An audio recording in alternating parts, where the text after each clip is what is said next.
Good evening, all. Ira Epstein of Linn Associates with your financial market wrap-up, and this is for election night, November 3rd, 2020, about 6:35 p.m. Central Time. The vote counts have begun on the East Coast, and we're now going to see these markets move back and forth as people try to figure what does it mean? Is there a knockout blow? Is President Trump able to fend that off and surprise the markets? Whatever's going to happen, my word is this: congratulations to whoever the best candidates are that win. We'll live with it as Americans, and you move on. If it's the same, that's great. If it's not the same, that's great. That's how you have to approach it. I'll approach it from a point of view where I think regardless of who wins, the stock market's going higher. And the reason that I think that is that there's going to be a lot of financial aid thrown at this market. We've known the politics as to why it didn't get done in front of the election. But now that the election's over and there's 4 years more to go, even if the president wins another term, the Democrats have to do something for the people. Now, what will be the size? Who knows? Because you don't know if the Senate's going to stay in control of the Republicans. So I don't want to get involved in the politics. I want to get involved in what I think. In the end, I think higher there. In the end, I think reflation is a goal of whoever wins. And under that reflation, I think there'll be infrastructure spending. I think there'll be the COVID spending. I think the Fed has the markets back. And I think that in looking at it, at least in the shorter term, the word is shorter term, I think that that is the attitude I have. Attitude is not how I make trade recommendations. Big difference. You have to learn to separate your attitude, your thoughts from the chart action. If you were to ask me the best way to trade, lock yourself in a vacuum. You can watch price action, trade the chart patterns. It knows everything anyways. So let's go to them. When we take a look at the S&P, we came down, we've challenged the 18-week moving average of closes on an area chart of just closes, and the market has come back over it, so the bias of the market has shifted up. Do we have a pattern here? Well, if you really look at it, you have a higher high and a lower low. You don't have a pattern, which makes all the sense to me going into this key election. When we take a look at a daily bar chart, you can see how the market sold off right through here initially. And while we're getting this rally and people are saying it means something, as a chartist, it's just a correction of a big break that we've had and the market's lifting back up. May not want to hear that, but that's what I see. When I put on the chart the swing line, which looks at the most basic of patterns, are we having a pattern of a downtrend, which is lower highs, lower lows? You still are.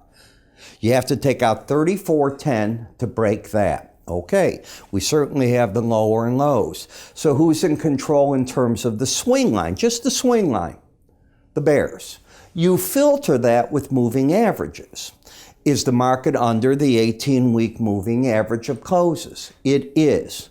So as a voice of reason and just a lowly chartist out there, I see the market having resistance at 34.05. I think the pros are going to sell it there. And I think that over 34.10, they'll say, okay, I'll go back to the drawing board. Wouldn't surprise me in any manner. The support showed up at a combination of the 100-day average of closes, where I told you I thought people that are just moving average buyers showed up.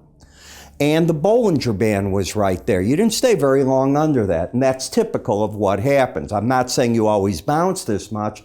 This is a nice bounce, but the market also came from the 35.40 area all the way down to 32.25. So to get a 50% bounce, actually this isn't even that. Not surprising. Momentum was oversold and turning up. So the resistance, I'll stick with. The 34.05.5 zone is the resistance point. In the NASDAQ, you are oversold and correcting, present tense, an oversold condition. I want to forget going now forward. Is Biden anti-high tech? Is Trump pro-high tech? Let's forget it. We're at the election now. So now the chart action is going to start taking over. That's not the case necessarily tonight and tomorrow and until we know who wins the presidency. But you get an idea that We've had that sell-off. You went to the 100-day average. It's a big support number, and it supported the market. There's no reason on this chart to be bullish, as you've got lower highs, lower lows. You are oversold. I understand the short covering that took place down here. But unlike the other chart in the S&P, this market's too oversold, I think, to attract the attention of the short seller. In the Dow, more similar to the S&P.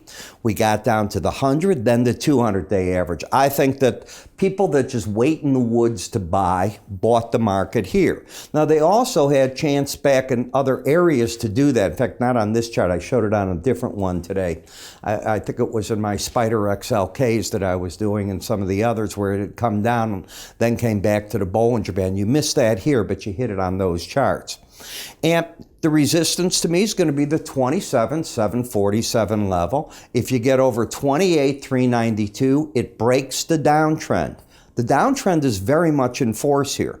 Lower highs, lower lows, a bounce in a market that fell very hard, but still with resistance right there. And now you have numbers that are over 30. So this will attract some of the algorithms or whoever the trades are going to be. I don't know. And you know what's going to move tonight isn't as much the chart action as they've pre-programmed. If Georgia goes this way, if Virginia goes that way, if Florida goes this way, that's what those algos are going to do tonight. They've already put in pre-programs, then they'll remove those from the market after the election. That's the whole purpose of a computer program. You can do a lot with it. When you look at the Russell, a whole different world. This high today took out 1641.70. So you've negated the downtrend, you have upside bias and momentum pointing up. So a little more in line with maybe a market that's trying to say enough on the downside. I can get that. I should have had this arrow, now that we're up that high, pointing up here. That happened while I was preparing the, let me just see, am I wrong? No, you didn't take out 1641.70 yet. I'm wrong in what I said. My mind was not there. Lower highs, lower lows. You still haven't negated the downtrend. The bias is up and momentum is up. You put the market out of the downtrend on any move over 1641.70 and you reinstate the downtrend. If you don't take that out and you close over the 18-day average. Apparently I'm talking all cockeyed on this chart. In the VIX cash, okay.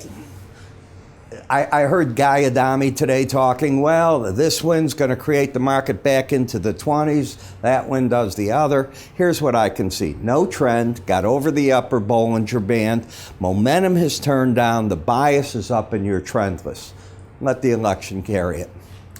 In the T-bond market, we continue to break in the market. Now, is that because of a Democratic sweep that they're talking and they're going to spend more? Or is it because the reality is that whoever wins, they're going in to spend more? I can't answer that question.